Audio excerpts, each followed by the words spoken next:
At some point, every creator looks at someone exceptional and wonders, what makes them different? Maybe they're more talented, more disciplined, more obsessed. Or maybe they just understand something others don't.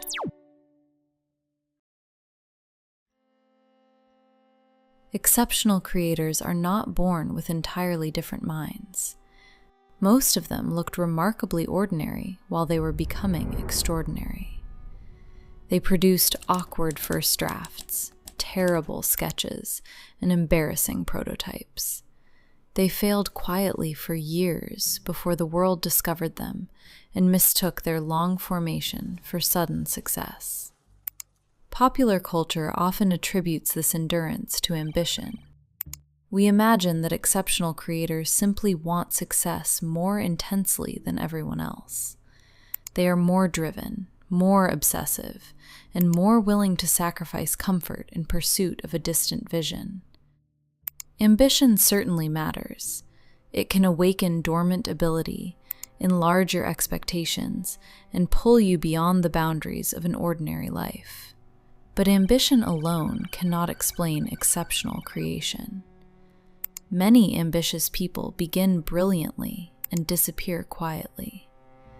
They announce extraordinary goals, gather the right tools, study the lives of successful people, and spend years speaking convincingly about what they intend to build.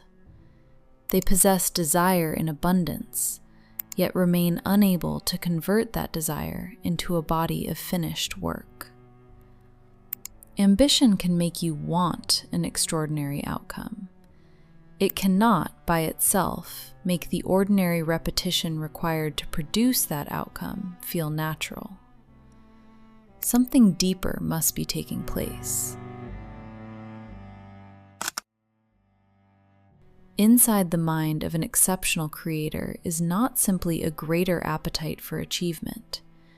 It is a framework of identity, a settled understanding of who they are, what they are here to do, how they are expected to work, and what kind of creator they are becoming.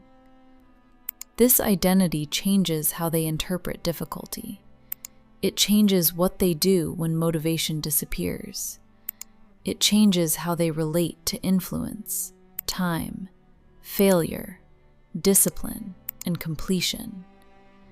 It allows behaviors that appear extraordinary from the outside to feel increasingly natural from within. The world has a strange obsession with talent. We love the myth of effortless genius because it relieves us of responsibility. If greatness is something you either possess or do not possess, then inaction becomes comfortable. You can look at an exceptional creator, admire the finished work, and conclude that they were simply born with something you were denied. The truth is considerably less romantic.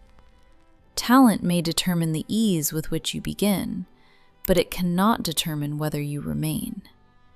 It may give you a beautiful voice, an instinct for form, or an unusual sensitivity to ideas. But talent cannot compel you to return to the work when your first attempt disappoints you. It cannot protect you from comparison, organize your attention, or decide which of your many possibilities deserves 10 years of your life. Ambition cannot do this alone either. Ambition is powerful, but unstable. It often depends upon an imagined future in which the work has already succeeded.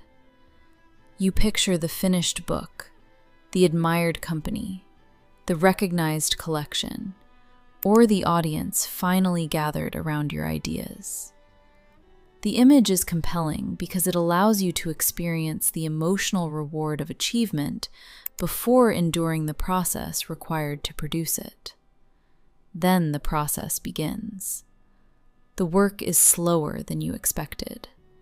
Your ability fails to match your taste. The audience does not arrive. Other creators appear to move more quickly. What once felt like destiny begins to feel like labor, and the ambition that carried you into the work proves insufficient to carry you through it. This is where identity becomes decisive.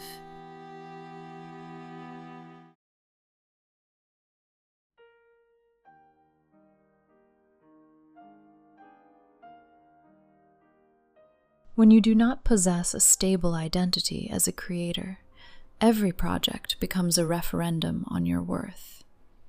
A successful piece of work makes you feel legitimate. A failed attempt makes you question whether you were ever a creator at all. Praise gives you permission to continue. Silence quietly withdraws it. You become dependent upon external confirmation because nothing inside you has been settled. Without a clear creative identity, you are also unusually vulnerable to imitation. Every successful creator begins to look like a possible answer to the question of who you should become. You borrow their habits, language, visual style, and ambitions, not merely because you admire them, but because you have not yet developed a framework strong enough to interpret their influence without being absorbed by it. There is nothing wrong with influence. Creation begins with admiration before it matures into invention. Every architect studied buildings. Every composer listened to music. Every writer read books. You cannot create in complete isolation from what has already been made. But influence must eventually pass through identity. Without identity, admiration becomes imitation. With identity, influence becomes material. You can receive a principle without adopting a personality. You can learn from another creator without abandoning the internal world from which your own work must emerge. Your voice is not manufactured through an anxious search for originality. It is what remains when everything you have studied has passed through the convictions, experiences, values, and sensibilities that make you distinct. This is why the exceptional creator may appear strangely unimpressive from the outside. They wake up, they work, they return tomorrow. There is no lightning strike, no orchestra swelling in the background, and no single moment in which everything suddenly becomes easy. Mostly, there is repetition.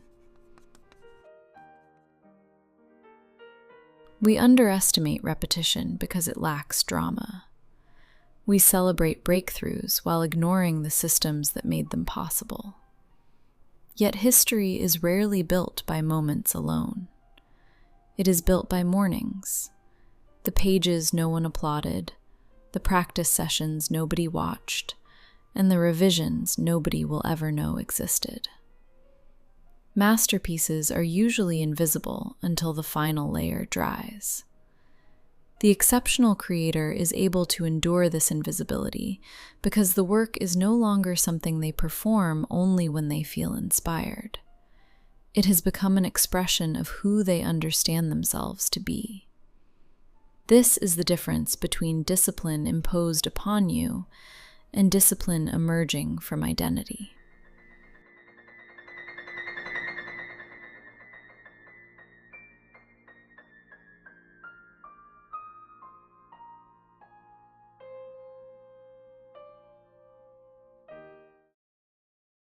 When discipline is imposed, every act of work feels like a negotiation.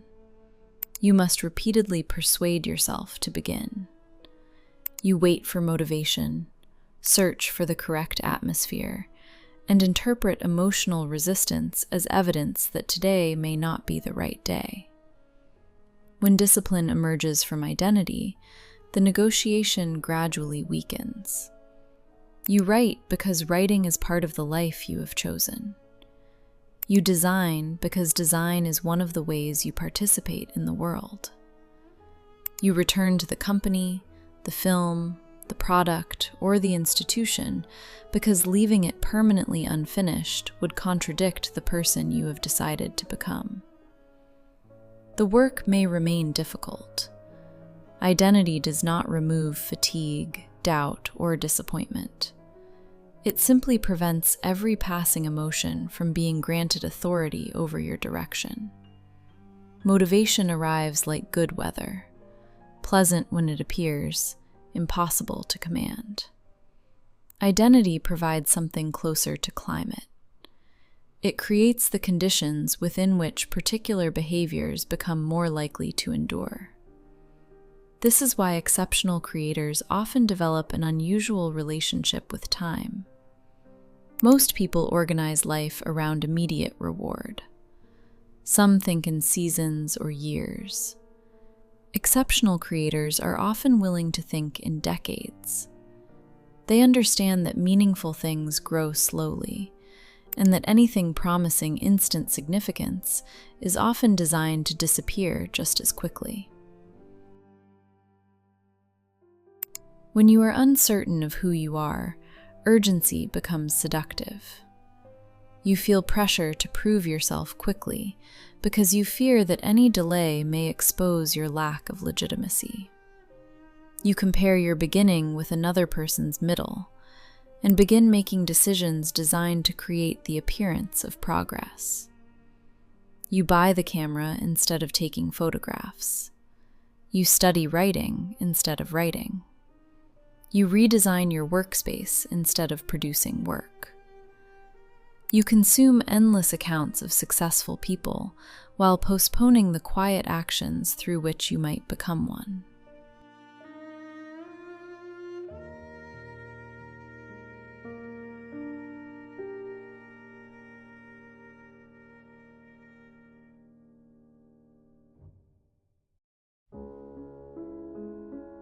A strong creative identity does not eliminate preparation. It restores preparation to its proper place. You learn what the work requires, acquire the necessary tools, and then enter the work before certainty arrives. You understand that clarity is not always something you possess before beginning. Often, clarity is the gift the work gives you after you have begun. This identity also changes your relationship with completion. Beginning is exciting because possibility remains abundant. Planning is enjoyable because nothing has yet been sacrificed. Talking is effortless because language can create the sensation of movement without exposing the idea to reality. Completion is different. Completion is where imagination finally shakes hands with limitation. It requires you to select one form and relinquish the many other forms the work might have taken. It asks you to release something that may not fully resemble the vision you first carried. The exceptional creator understands that unfinished excellence changes nothing. The world has enough almosts.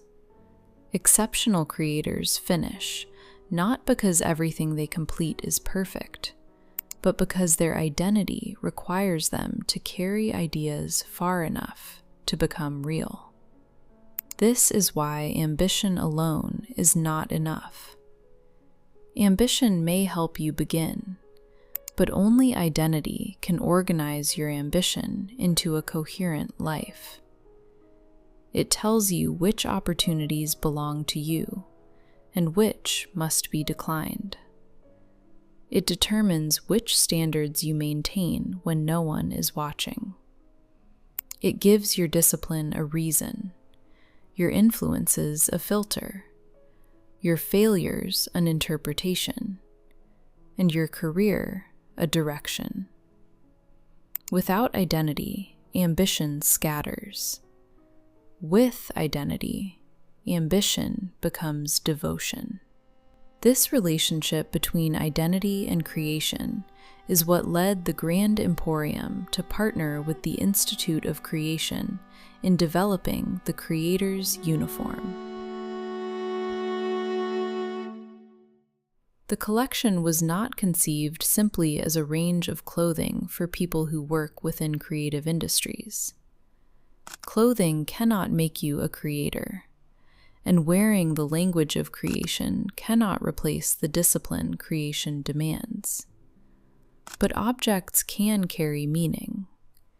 They can remind you of commitments that are easy to forget, make an internal conviction visible, and allow people who share a way of life to recognize one another. The creator's uniform is a collection of elevated everyday essentials designed as quiet identity markers for creators. It serves as an unofficial uniform for people around the world who have chosen to approach creation not as a passing interest, but as a lifelong discipline. The collection is less concerned with fashion than with identity, belonging, and the shared pursuit of transcendent ideas. Each piece is intended to accompany the ordinary days from which exceptional work is eventually made. The early mornings, the unfinished drafts, the private rehearsals, the long walks, the difficult revisions, and the seasons in which the world has not yet learned the name of what you are building.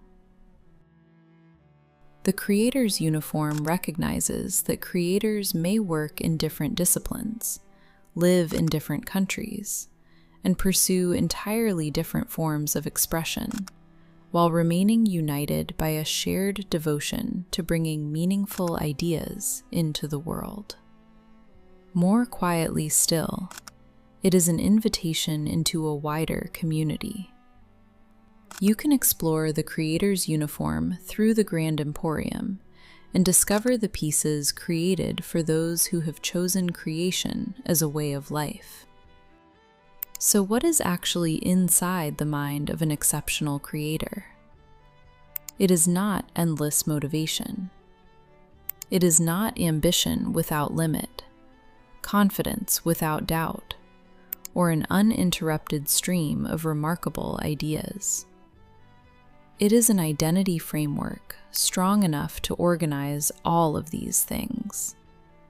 The exceptional creator possesses a developing but increasingly settled understanding of who they are, what creation means to them, what standards govern their work, what kind of contribution they hope to make, and what they are willing to endure in order to make it. This identity does not merely describe them, it directs them. When you believe that creation is merely something you would like to do, discipline feels like a tax upon your freedom. When you understand creation as part of who you are becoming, discipline becomes one of the ways that identity is expressed. You do not have to feel inspired each morning to remain faithful to a life you have already chosen. This is also why taking time to understand your identity as a creator may be the most important foundation you can develop for your career. A career can only become as coherent as the person building it. When your identity is undefined, your work becomes vulnerable to every trend, opportunity, and external expectation. You may achieve visibility while losing any clear sense of what the visibility is for. You may become successful at producing work that bears increasingly little relationship to who you are. But when your identity becomes clearer, your career begins to acquire shape. You become more capable of choosing collaborators, opportunities, and forms of expression that reinforce the creator you intend to become. Identity gives continuity to a career that may move across several disciplines. Your medium may change, but the deeper pattern remains recognizable. You may move from books to products, from products to institutions, or from images to entire worlds, yet the work still appears to emerge from the same inner source. This is especially important for the multidisciplinary creator. Without a strong identity, Your range may appear scattered even to you. You see only separate interests competing for attention. But identity reveals the thread connecting them. It allows you to understand that the unity of your work may not be found in a single medium, but in the values, questions, and possibilities you repeatedly return to. Your identity also shapes the emotional life of creation. It gives failure somewhere to land without destroying you. A failed project becomes something you made, not proof that you are fraudulent. Criticism becomes information to examine, not an announcement that you should disappear. Success becomes something to steward, not a temporary source of permission to believe in yourself. This does not mean your identity should become rigid. You will continue to grow. Your understanding of creation will deepen. Your standards will mature, and some of the ways you once described yourself will become too small for the life unfolding through you. But growth requires a center. A tree can extend its branches because its roots have accepted the responsibility of depth. Your identity is not a prison that prevents you from changing. It is the foundation from which meaningful change becomes possible. It enables you to evolve without becoming unrecognizable to yourself. This is why expressing your identity matters too.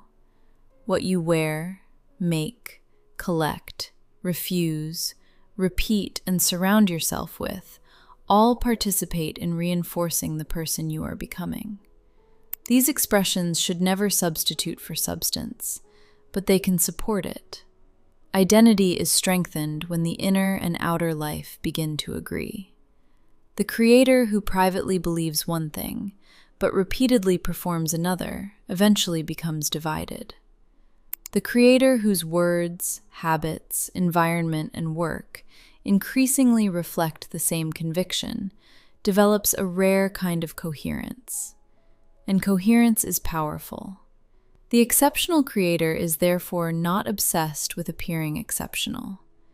They are concerned with becoming the kind of person from whom exceptional work can reliably emerge. The creator will one day disappear. The creation may remain. But what remains will bear witness not only to what the creator knew how to make, but to who they had become while making it.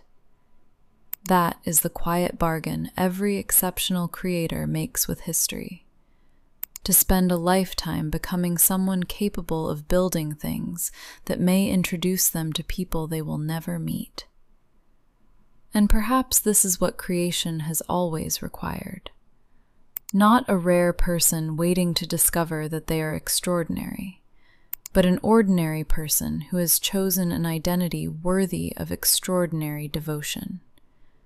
Someone who wakes each morning, returns to the work, and remembers, there is something that does not yet exist, and because I know who I am, perhaps by nightfall it will. If this essay gave you a new way of thinking about the creator you are becoming, please like the video, share it with someone building something meaningful, and subscribe for more stories on creation, identity, and the realities exceptional creators bring into the world. Visit thegrandemporium.com to explore our latest pieces from the creator's uniform, and join our mailing list for new releases, essays, and private updates from the Grand Emporium.